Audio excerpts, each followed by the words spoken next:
Welcome to the video, guys. My name is Eric Marin, and I am at Rise Above Wellness Center. And with me today is Mr. Patrick Dale of Real Dale Fitness. Mr. Patrick, welcome. Thank you for having me today.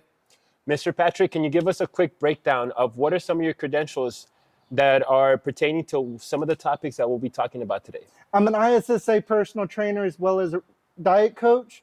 I've also went to the College of Healthcare Professions to get my certification as a physical rehabilitation therapy technician. And I've been doing that for over a year. Recently, there have been some studies that have concluded that the city of McAllen and the region of the Rio Grande Valley is showing to have the highest obesity rates. Mr. Patrick, what can you tell us about that? I'm still kind of getting into it, but from what I've seen is a lot of that has to do with the diet we have around here. If it's not fried, if it's not wrapped in a tortilla, not doused in cheese or doused in sauces, most of the population down here will not eat it. I see that. So, Mr. Patrick, what are some strategies that you have implemented in your own lifestyle that have benefited you in terms of combating against the outside influence, especially when it comes to eating out? One of the big things I do is try to choose locations that make their food on site. And that's eliminating a lot of the fast food places and going more toward like places like Teriyaki Madness. Though it's not the best for you, it's one of the more healthy options. Opting for better options, like in this case, Teriyaki Madness. I know a couple of other places that I've been to that are local where I can get my food made on site right in front of me. So I understand what's going into it and more importantly, what's not. That ensures that I'll get the best option for me from a macro standpoint and that it's not going to affect my overall health, not only in the short term, but in the long term as well. Another thing that's worked for me is meal prep companies. So you can do the online ones. I'm having trouble thinking of some off the top of my head, but some of the local ones would be like Fork to Fit. There's Fit Grill, and then there's the one over by Sprouts. Talking about Protein House? Protein House, that's another one. One of the harder things for me is home cooking. And it's not because I'm lazy or don't have the time. It's just finding the ingredients that a lot of the time to get a hearty meal, it's easier to go out, and that comes back with a lot of extra fats, extra carbs, extra costs that I don't have at the moment. So it becomes a cost versus benefit situation a lot of the time. Ever since you've been working with clients, what are some of the pros and cons that you've noticed when it comes to working with other people? Some clients, when they come in, it's, I just want to get healthier. Some people need that credibility. They need somebody saying, be here at this time, this time, this time, or you're going to lose money. Some people, they just want to lift heavy and go home.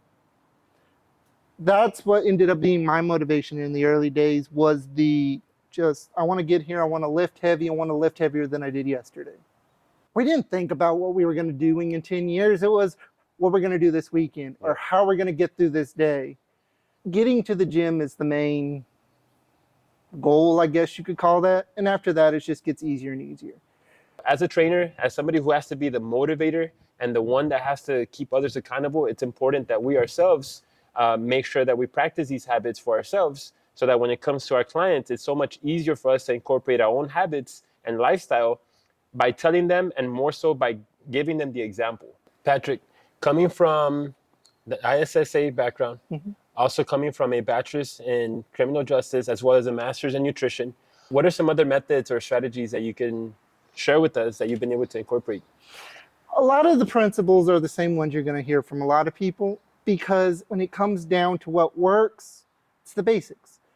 I feel like a lot of trainers make things so much harder than they need to be. They try to use fancy words to make themselves sound more intelligent than they really are. Most trainers are learning as we go, and most of us don't want to admit that. We're here to help you do the best you possibly can. And I'm going to do everything in my power to do that. And whether that's scanning over hours upon hours of academic articles to find out what's the best way to get you to that goal, I'm going to do it. I'm willing to put in the work.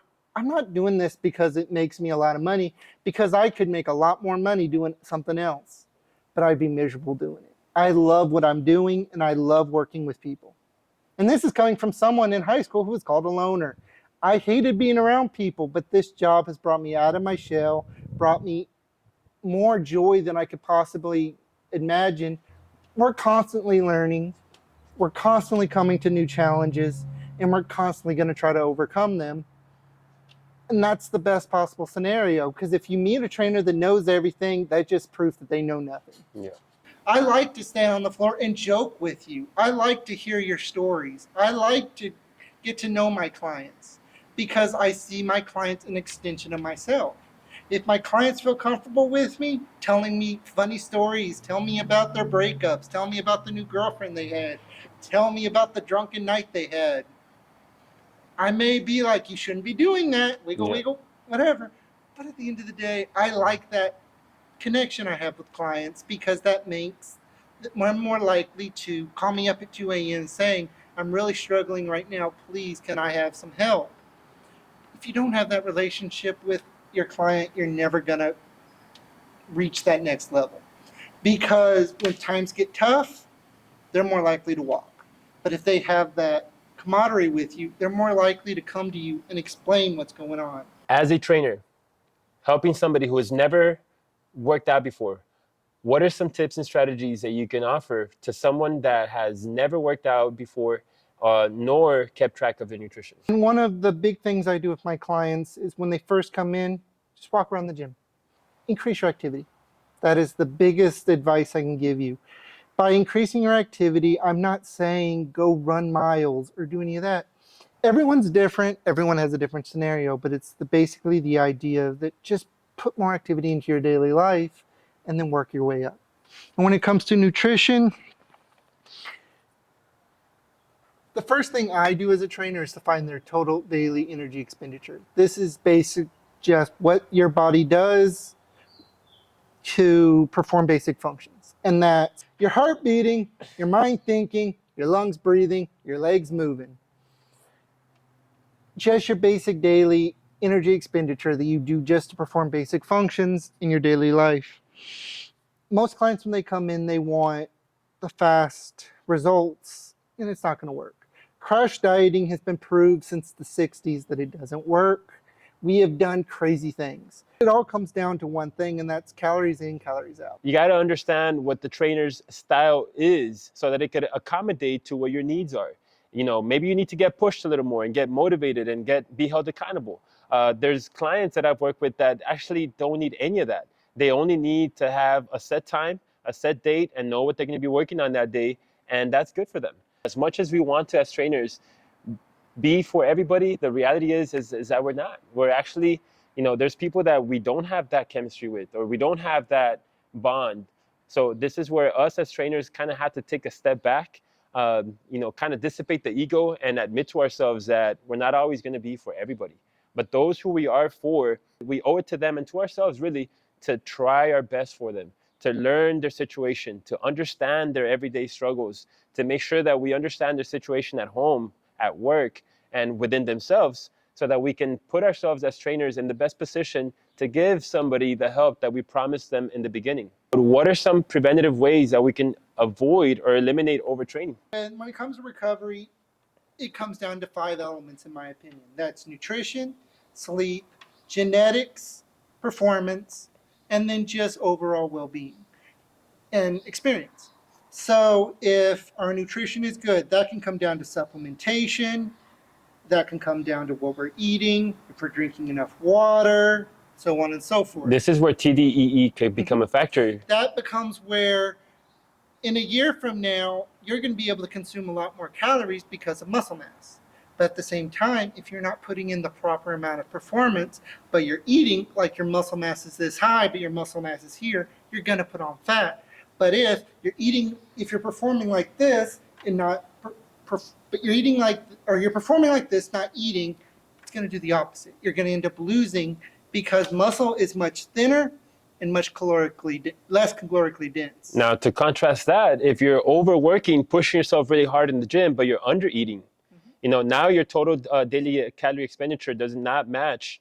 So in this case, understanding overtraining could be to tone down your fitness or your exercise regimen so that you don't burn as much calories, and try to balance it out with proper nutrition. So if you can have a proper balance of the calories that you're intaking versus the calories that you're outputting in your workouts, Finding that median will keep you from overtraining and therefore lead to a more enjoyable experience because of the results that you're going to feel. If we don't do what we need to do, take care of our bodies, and that includes listening to what our body is telling us, listening to what our appetite is telling us. Because there will be times where you're hungry, but it's a mental thing. You're thirsty. Our body will sometimes mistake cues. Our body's not perfect. It is a flawed machine for a very complex mechanism. We still are learning more and more every day. And the problem is that when things go wrong, it's not always easy to fix.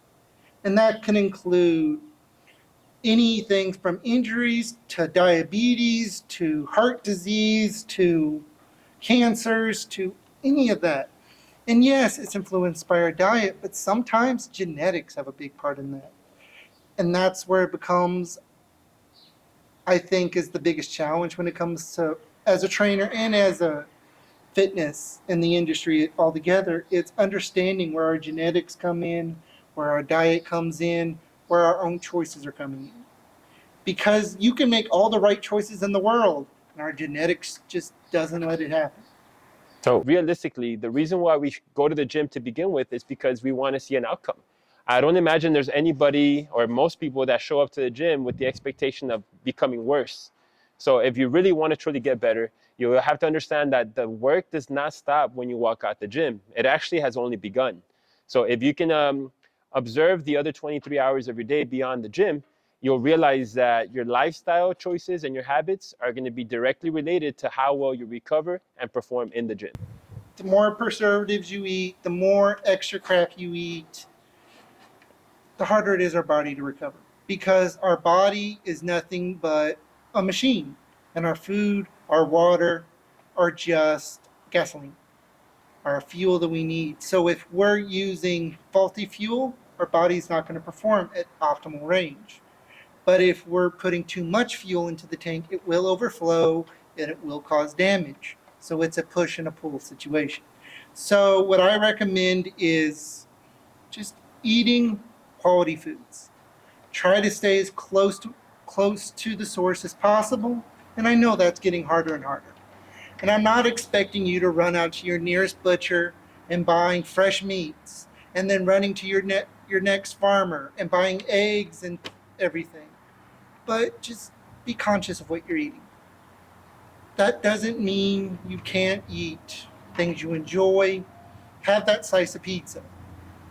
Go to Costco and have that slice of pizza. I like that one. I like and that. it's 78 grams of protein. So good source of protein. I'm going to give me 2 because I'm low on my macros. So, Mr. Dell, I think we're set for today. Thank you guys for staying on and watching. We hope you guys were able to receive some valuable information. We aim to be doing this often, so if you have any questions, feel free to ask in the comments below or ask us directly. You can find us at Rise Above Wellness. Or you can find me on my Instagram and TikTok at Real Deal Fit RGV. We hope you guys enjoyed this video, and we'll see you guys soon. See ya. Woo! Man, I think that was like